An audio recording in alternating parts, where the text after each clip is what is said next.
مانا سلام و درودی به پایان و کل هموطنان و کل برادران و کل مسلمانان روی دنیا. دعاگوی آنیم که خداوند بزرگ شما را در پناه خودش نگاه بداره، همه وقت سربلند و تنصت و خاناباد باشند. و ما راستی گپ یک مزار زیارت میریم، خوجا ابوالطاهر بلاگردان میگن. راستی گپ ما ای خوردی زیاد بر زیاد این مزار زیارت می اومدیم. ای چی سبب؟ همون سبب این مزار روزای چهارشنبه بسیار آدما زیارت می اومدن، بسیار کسلی ها و بیماری ها اولش خدا آخرش خدا می اومدن، در یک هفته ها میکردن شفا می افتن.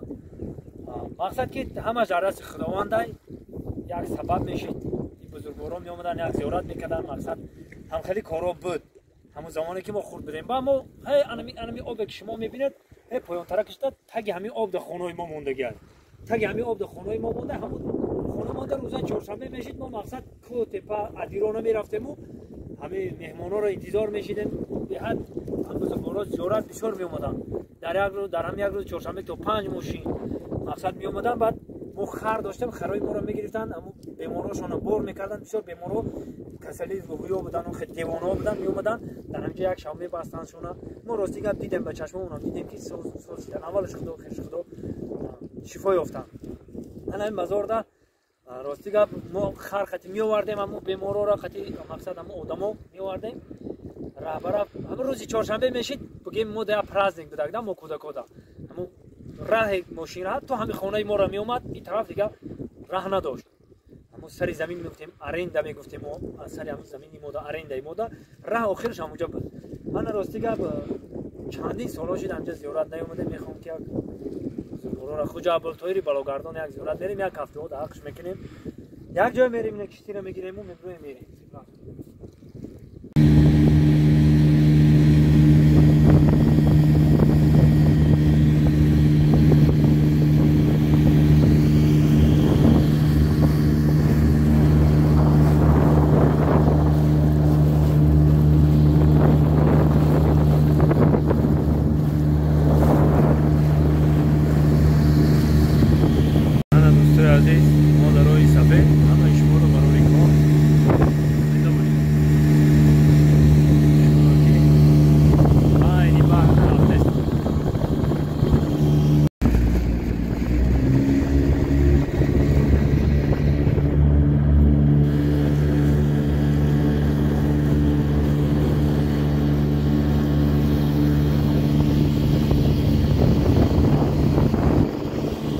بالا را آوی عاشق میگم بچه ها، آوی عاشق.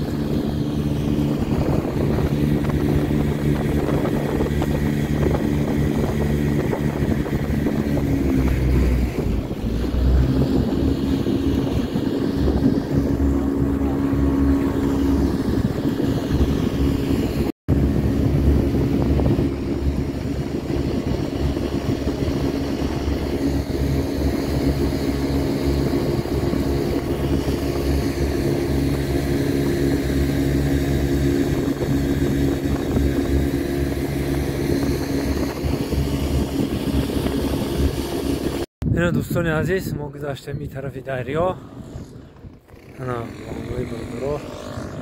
اینا دوستان عزیزی که شما میبینید پشتش که یاونه آوی عاشق. اصلا که میدونن این بالا نارک هست. نه ما نارک همین یعنی استام خیلی بایغازیه بالاترک همین زور باشه 10 کیلومتر. 10 کیلومتر بالا نارک هست. دیدیم برادرای عزیز ان شاءالله که میریم خوجا ابوالطاهر بلاگردان یک زیارت میکنیم، یک هفته ها میکنیم.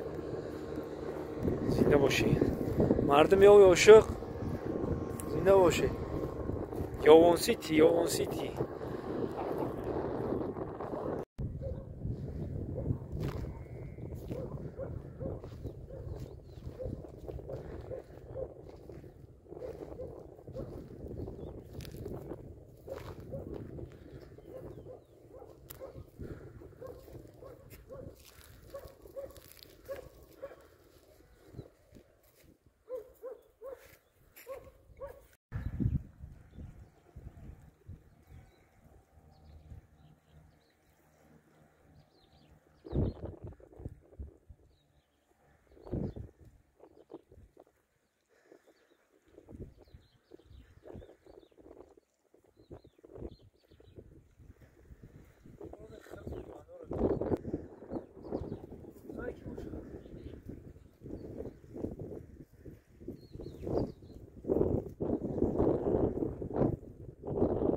دوستان عزیز برادران قدردان ما کم ترک با شما در روشنی میندازم.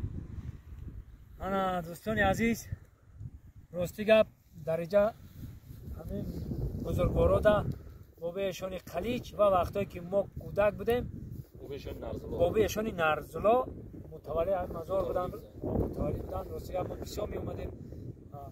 راستی گپ که رفته است از نفر دو نفر با هم در این مزارجواد هم هستن. مقصد زیارت میایم. من راستی گپ انم سفید خاکی را دیده است. سفید خاکی را انم سفید خاکی را پایانش ده. انم سفید خاکی را پایانش ده. سفید خاکی که شما دیدین برادرای عزیز پایان انمودا باغ بود اناریستان میگفتن. اناریستان در انمجا تقایمرات خوشوقتوف که با نام حافظ خوشاواز تقایمرات خوشوقتوف قاری یاوانی میگفتن. انا برادر ما در انمجا تولد چیدگه وقت بابای ما میگفتن که انمو قاری یاوانی تقایمرات خوشوقتوف در انمجا تولد چیدگه. این بالا آوی عاشقه اصلی وطنش انمی سفید خاکی که یار چپش دیگه انمی سفید خاکی اصلی وطنی تقایمرات خوشوقتوف یعنی قاری یاوانی انم اناریستان و بعد رو پروی شما میبینید بهارک میگم. بهارک بالاترکش چوگانیک میگیم ما.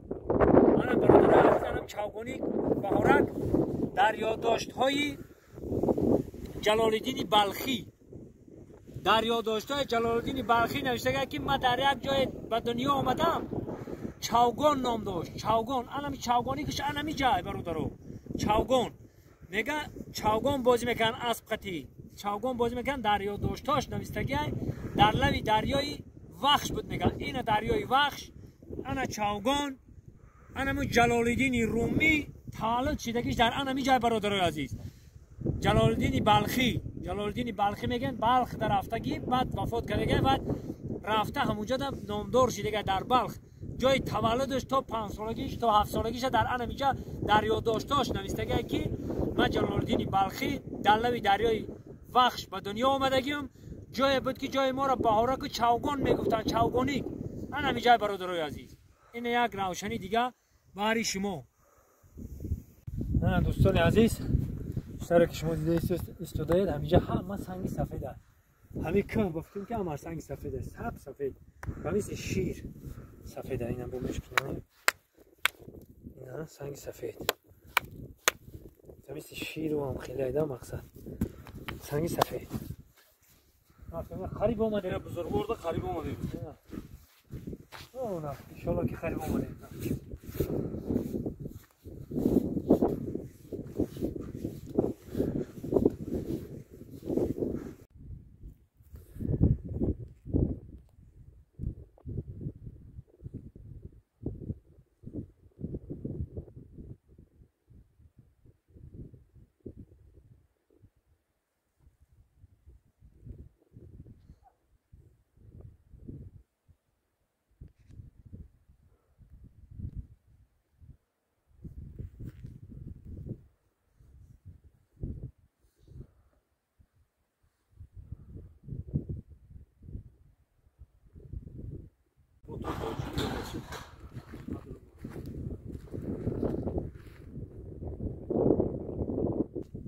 أعوذ بالله من الشيطان الرجيم. بسم الله الرحمن الرحيم. تبارك الذي بيده الملك وهو على كل شيء قدير.